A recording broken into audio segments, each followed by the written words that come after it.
Okay, just stop for a moment and think about this. A surgeon is preparing for a really complex, high-stakes heart procedure, but before they make a single incision on the patient, they can run the entire surgery multiple times on a perfect, dynamic digital copy of that person's heart. They're simulating everything. I mean, blood flow, tissue reaction, predicting the precise outcome before they even begin. It's incredible. Or, picture a factory floor, a massive one, thousands of square miles packed with custom robotics, complex assembly lines.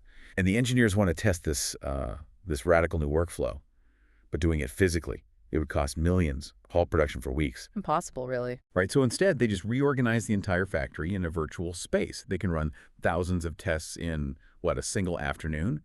These scenarios, they're not science fiction anymore. They're happening every day, driven by this accelerating convergence of AI technologies. Welcome to the Deep Dive. Today, we're focusing on what we're calling the digital duo. These are two intertwined innovations that are fundamentally reshaping, everything. Manufacturing personalized healthcare, finance, even how we define personal identity itself. We're diving into digital humans, those hyper-realistic AI avatars and assistants and digital twins, the dynamic virtual replicas of physical systems and increasingly of people.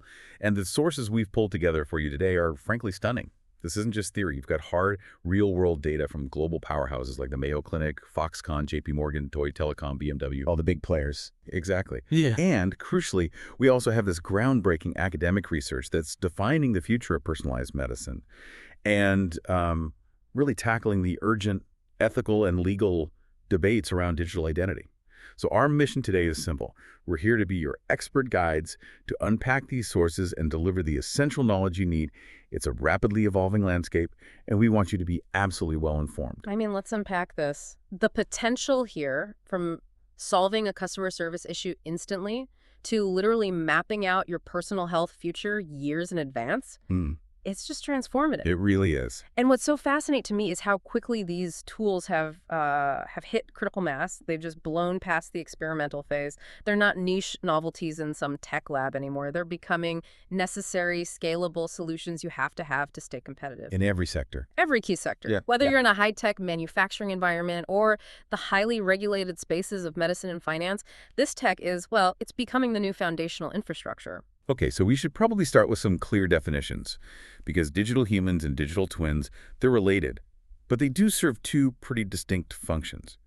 Let's start with the digital human. When we say that, we're talking about a front-end presence designed for what you called scalable empathy. That phrase, scalable empathy, I think it really captures it perfectly. A digital human is essentially an AI-powered avatar. It could be a virtual instructor, a customer service agent, a sophisticated chatbot. But its defining feature is its ability to mimic human interaction. Nuanced human interaction. Exactly. Through realistic speech, gestures, facial expressions, the whole design is engineered for empathetic communication that can be deployed to millions of users at the same time with no fatigue, no drop in quality. And we've come so far beyond just, simple text boxes or those robotic voices we all used to hate. The sources are highlighting companies like Synthesia, and they're using advanced large language models, LLMs, combined with sophisticated emotion recognition. That's the key. They aren't just processing text, they're processing intent and affect. They can observe and interpret the user's emotional state, maybe from vocal tone or even microexpressions from a webcam, and then they adjust their response. So it feels more like a real conversation. It shifts the whole interaction from something purely transactional to something that, approaches a real conversational connection. Okay, so let's pivot to the digital twin. This is where we go from replicating a presence to replicating, entire complex systems. What's the definition we should use for that? A digital twin is a dynamic, virtual model of a physical system or entity. And that could be anything. A single wind turbine, the flow of patients in an ICU, a whole building. But the crucial word there is dynamic. It is not a static blueprint. And that's the core difference, isn't it? It's not a model of what was or what should be, but what is right now. Precisely. These virtual models are constantly being fed real-time data from sensors, IoT devices, operational logs, all attached to their physical counterparts. That real-time sync is the whole point. It lets you simulate basically infinite scenarios, predict when something's going to fail, test huge optimization strategies. All in a totally risk-free virtual world. Right. You get predictive power and the ability to innovate without breaking anything. Okay, so here's where it gets really amazing. For that digital human, that avatar, to feel genuinely fluid and intelligent, there's this underlying technology stack. Let's call it the interactive avatar engine. And it has to perform this incredibly sophisticated, near-instantaneous relay of information. It's a chain reaction that sells that aura of intelligence. It's an operational miracle, really, and it has to happen in milliseconds. If any link in that chain lags or breaks, the whole illusion of a natural conversation just collapses. So let's walk through that process, because understanding the complexity really shows why these are so much more advanced than the chatbots from even, say, 5 years ago. Right. It starts with the user's voice. First step is automatic speech recognition, ASR. You speak, and the ASR has to turn that sound into accurate text. Regardless of accent, background noise, whatever. Yeah. And that transcribed text immediately feeds the AI brain, usually a huge large language model, an LLM. This is the intelligence layer. The LLM processes the text, it pulls context from the conversation, and it generates a relevant, coherent response in text form. That's the moment the AI decides what to say.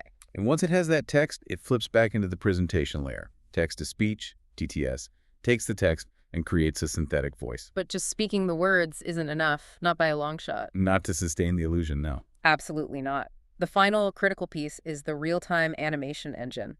This engine has to, at the exact same time as the voice, generate perfectly synchronized lip movements, facial expressions, body gestures. Because if the avatar blinks a beat too late, your brain just knows something is off. Your brain registers a disconnect, exactly.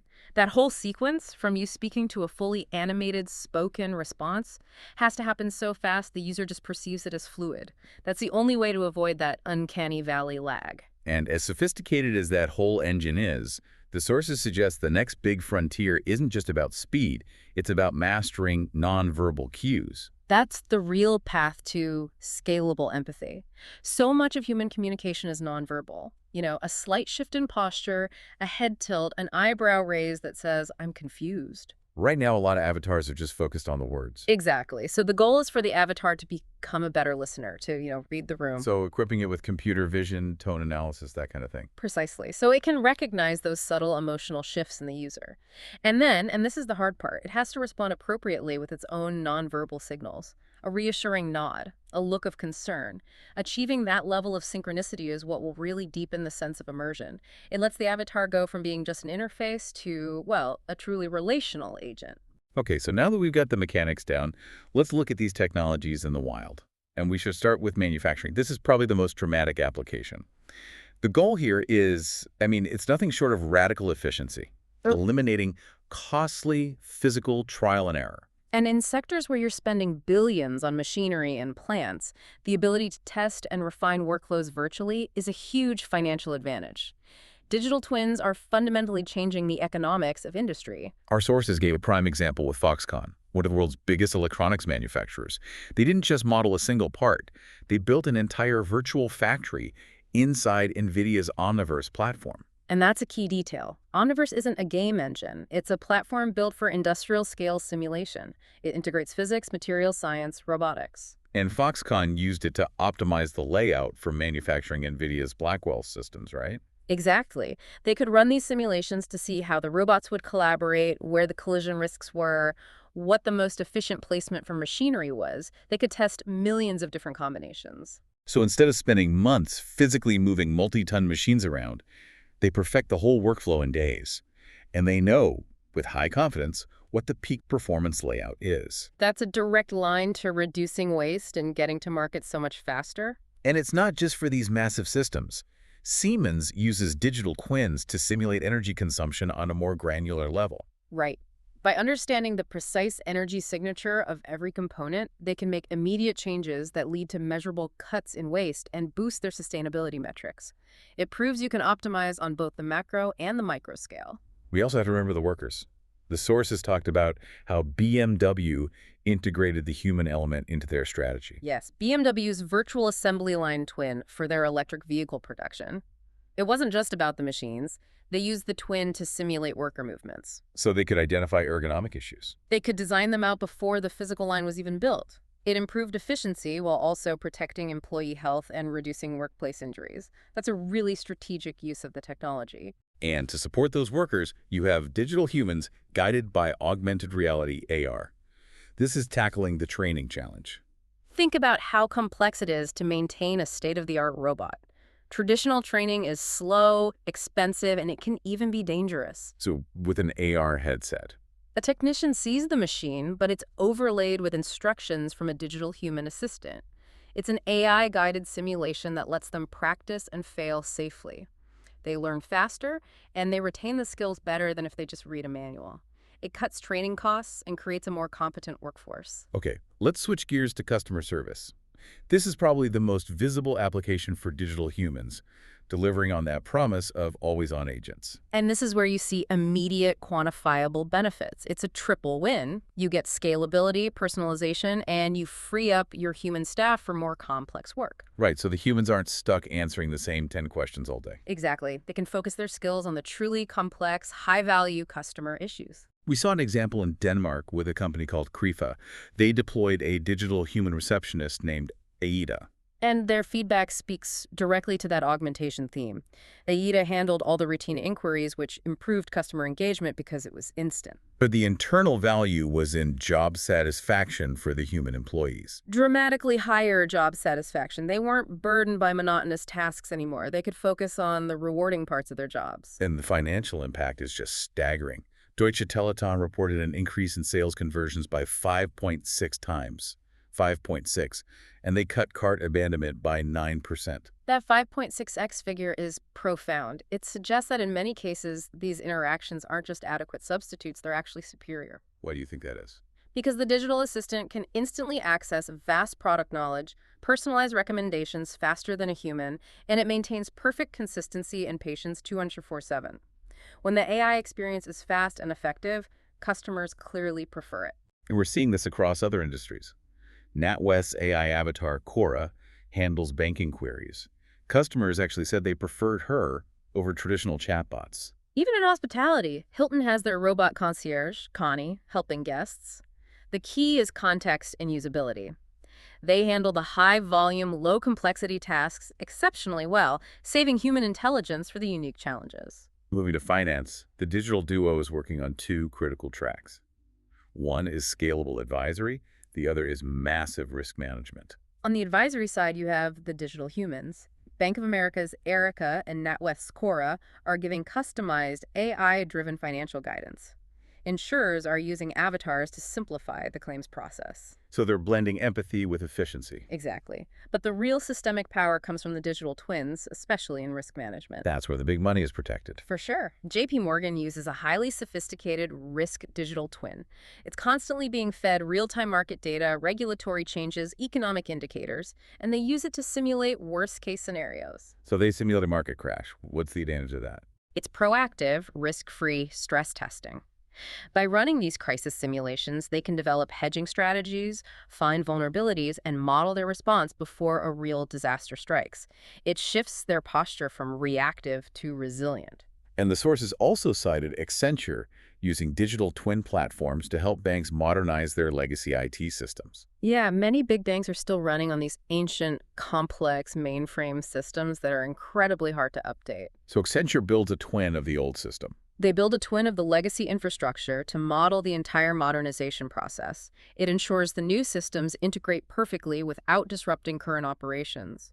The source data suggested this can boost revenue by up to 60% because it just slashes the risk and downtime. It's clear this isn't just about small improvements. It's about strategic transformation. And existential risk mitigation. We've seen twins optimize supply chains, but the most profound application is definitely in personalized medicine, creating the ultimate digital twin of the human body. This is a massive paradigm shift. We're moving away from a generalized reactive model of medicine. Waiting for symptoms and then treating them. Right, and we're moving toward a highly personalized predictive model that's focused on prevention, on interception, years before serious illness ever shows up. Let's start with current clinical deployments. Digital humans are already acting as virtual nurses. Take Sensley's Molly. Molly is a 247 virtual nurse for remote patient monitoring. And this isn't just a simple Q&A bot. She's powered by sophisticated Mayo Clinic algorithms for triaging symptoms. So she can spot anomalies in the patient's data. Exactly. She can flag small, worrying trends that a doctor might miss until the next appointment and alert them immediately. And this has measurable clinical value. It's not just for convenience. Oh, absolutely. Trials showed Molly actually reduced unnecessary hospital visits and, critically, improved patient adherence to their treatment plans through consistent check-ins. It frees up human nurses for higher-touch care. And this is expanding healthcare access, too.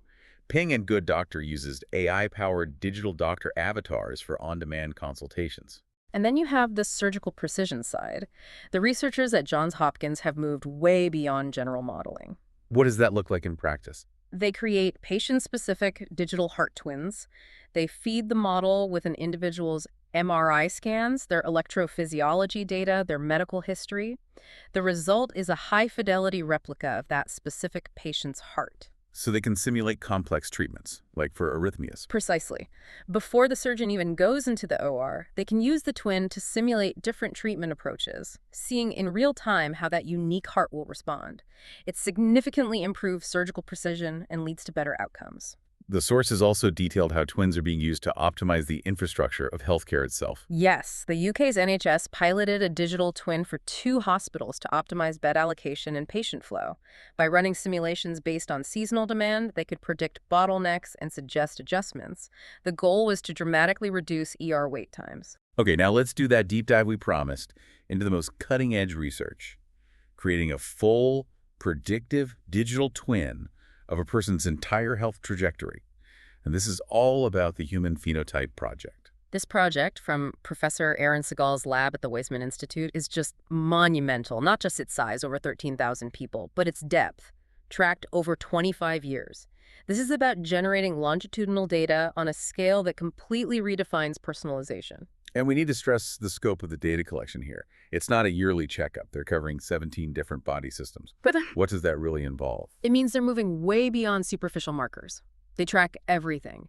Continuous nutritional logs, exercise data, continuous glucose monitoring, ultrasounds, home sleep tests, full gene sequencing. And even microbiome Right, the whole ecosystem of bacteria in the gut, vagina, oral cavity. It's essential because the body is a unified system. A change in your gut microbiome might predict a change in your cardiovascular risk years down the line. They're building a unified model, not just a collection of data points. And all this data is being fed into an AI model to calculate something they call biological age. Which is a powerful concept. It's basically the AI's analysis of how well your body systems are functioning relative to what's expected for your chronological age, your sex, your BMI. So if your liver has the biological age of a 6-year-old, but you're only 45, The system flags that deviation and the associated higher risk for specific diseases. this model produced 2 findings that just jumped out at me. The first is its ability to find hidden health issues. Absolutely. The model successfully detected prediabetes in a massive 40% of people who are classified as perfectly healthy by standard medical tests. 40%. 40%. It shows that our traditional metrics are failing to catch a huge portion of the population at that crucial early stage where you can actually intervene. And the second finding was about the difference in aging between men and women. This was fascinating. It showed that men's biological age tends to increase in a pretty linear way, but women experience a significant measurable acceleration in their biological aging during their 50s. And they correlated that with menopause. Strongly correlated. So menopause isn't just a hormonal event, it's a systemic shift that seems to speed up the biological age clock. This is critical data for personalized preventative care for women. So the ultimate goal here is to integrate all this HPP data, to move from just calculating risk to actively predicting and shaping the future. That's it. They're creating a unified computer model that is the individual's digital twin. And it's being trained to predict future medical events and construct an entire personalized health trajectory years in advance. How do they even test the accuracy of something like that? They're essentially playing a constant game of prediction and validation. They'll hold back a real data point, say a medical diagnosis that happens 6 months from now, and they task the AI with predicting that outcome based on all the prior data. As its accuracy improves, their confidence in the twin grows. And the direct application is in simulating personalized interventions. This is the payoff. Instead of a doctor saying, try this diet for 6 months and let's see, they're using the twin to simulate which dietary changes or which drugs would be most beneficial for that specific person's biology. It cuts out all the frustrating trial and error. It completely cuts it out. It lets treatment move immediately to the high-precision, optimized path. It's a total elevation of medical care, from reactive treatment to proactive simulated prevention. The moment we go from optimizing a factory to simulating a human heart or, modeling a personality, we walk right into a very complex ethical and legal maze. This is the question of digital duplicates and intellectual presence. Yeah, this moves us into a really profound discussion about what the self even is in a digital age. We can now construct AI duplicates of living and even deceased people. These duplicates are trained on the person's entire digital output, their writings, interviews, behavioral patterns. The goal is to replicate their intellectual knowledge, their style, their persona. The sources gave a concrete example of this, the philosophical agent called Lou Flot. Lou Flot is a fascinating case. It's an AI agent built on the entire works of the digital ethics thinker, Professor Luciano Floridi. It's not him, of course, but it lets students and researchers interact with his intellectual presence, engage with his ideas through AI-mediated dialogue. It's a form of intellectual immortality in a way. It is. It extends the thinker's accessibility across time and space. But that immediately raises the core tension. Who controls the data that animates this twin? What rights does the individual have over their synthetic persona? Which is why we need baseline ethical frameworks. Our sources introduced the minimally viable permissibility principle, or MVPP. It's a sort of non-negotiable checklist. A set of moral guardrails. Exactly. So let's run through those 5 conditions. The first is the foundation, consent. Duplication requires explicit, informed, and current authorization. Without that, it's a non-starter. Second, the duplicate has to have minimal positive value. It can't be for trivial or harmful purposes. It has to be constructive. The third condition is about deception, transparency. Users have to know they're interacting with a duplicate, not the real person. If that line gets blurry, trust is destroyed. Fourth is harm mitigation. The creators have an obligation to anticipate and prevent foreseeable harms, like reputational damage. And the last one is contextual integrity. The duplicate has to appear only in appropriate settings. You don't want it substituting for necessary human presence, like replacing a therapist. But the MVPP is, as the name says, minimalist. Critics point out that it kind of skirts some of the deeper, more philosophical concerns. It does. I mean, we need to think about things like functional scarcity. If you can clone the intellect of a world-leading engineer infinitely, does that erode the value of human talent itself? And what about grief bots or interactive constructs of the dead? That's a huge sociological challenge. Creating a version of a deceased loved one you can talk to. It challenges our fundamental ideas about mourning and closure. Does it honor the person or just reduce their legacy to an algorithm? And we have to come back to the risk of descaling core human abilities. If the AI handles all the complex simulations, do humans lose what's called Furnice's practical wisdom, that experience-based judgment? If you never have to wrestle with failure, do you retain that deep judgment for novel challenges? Which is why this whole conversation has to move beyond voluntary ethics to enforceable legal architecture. We need a new social contract for digital identity. And connecting that to the larger picture of data control, our sources pointed to 3 essential legal principles. First is a human-centric approach. How is that different from what we have now? Well, current regulation often treats personal data like a commodity. This approach says that personal data is constitutive of human identity. It's the fabric of your digital self.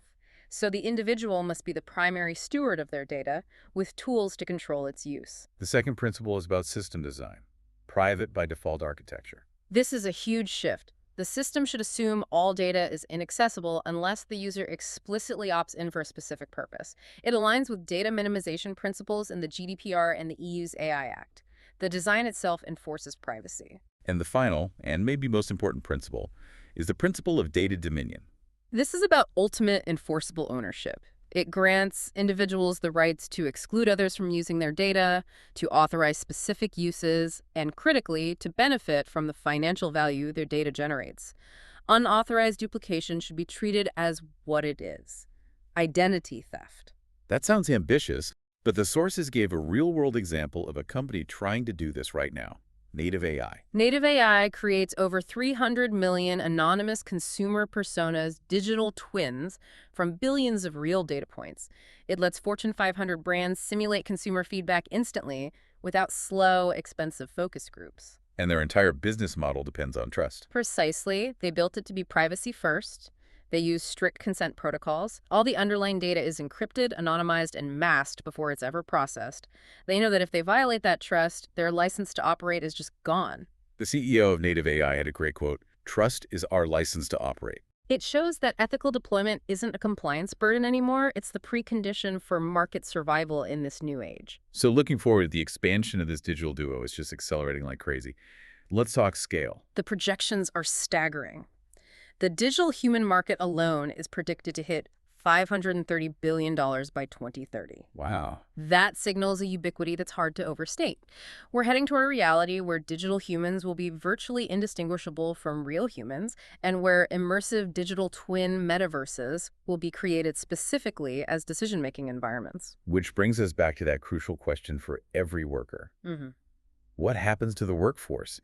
Is AI going to replace us? The sources are very consistent on this. The narrative is augmentation, not replacement. So AI handles the repetitive tasks. Right. Agentic AI will take over the vast majority of repetitive, data-intensive tasks. That's undeniable, but that frees up human staff for the roles that require unique human capital. Complex relationships, strategic oversight, ethical judgment, creativity. And the data supports net job creation. The World Economic Forum predicts 170 million new AI-related jobs by 2030. But these won't be traditional roles. Not at all. They'll be highly specialized roles that barely existed a decade ago. We're seeing huge demand for people like AI trainers who are responsible for making sure LLMs operate ethically and without bias. And digital twin architects. Exactly. The experts who can design, build, and maintain these complex virtual systems. This integration of AI also means leadership structures have to evolve. Absolutely. The emergence of the chief AI officer is going to become standard.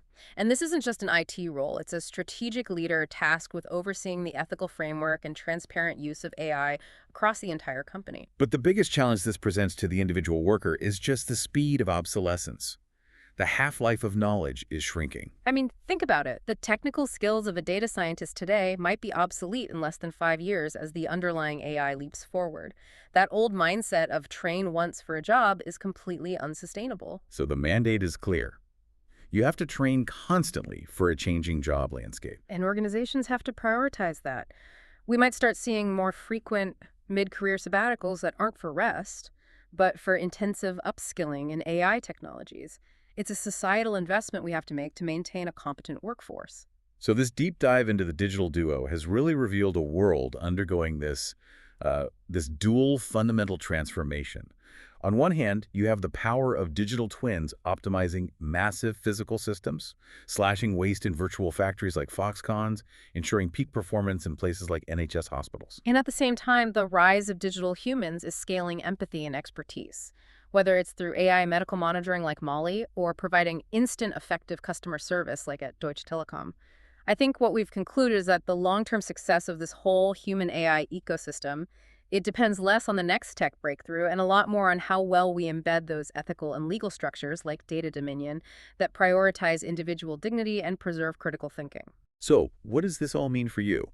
If a digital duplicate can retain and extend your intellectual presence across time and space, if it allows future versions of you to model health risks or future students to engage with your legacy through an AI agent, what does that fundamentally change about the meaning of professional contribution? And maybe even our concept of mortality. It's a powerful idea to mull over as we move fully into this new world of personal digital identities. And we'd encourage you to think about that need for constant adaptation. Given that the half-life of technical knowledge is getting shorter and shorter, ask yourself this: what core foundational skills are you prioritizing to update in a world where the only constant is accelerated change? Thank you for joining us for this essential deep dive. We'll see you next time.